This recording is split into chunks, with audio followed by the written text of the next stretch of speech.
Hey guys, today I'm making fruitcake cookies. In a bowl, add in 125 grams of softened margarine, half a cup of brown sugar, and a quarter cup of white sugar, and mix until light and fluffy. Then add in 1 egg, half a teaspoon of baking powder and baking soda, 1 teaspoon of mixed spice, and half a teaspoon of vanilla paste. Then mix it together well. Add in a quarter cup of chopped pecan nuts, 1 cup of fruitcake mix, and 2 cups of flour. Mix it together well until no dry flour remains.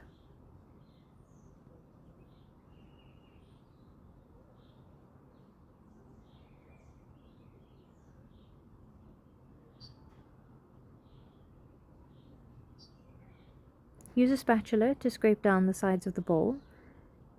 Then scoop 1½ tablespoons of the dough onto a greased baking sheet and bake at 180 degrees for 20 minutes.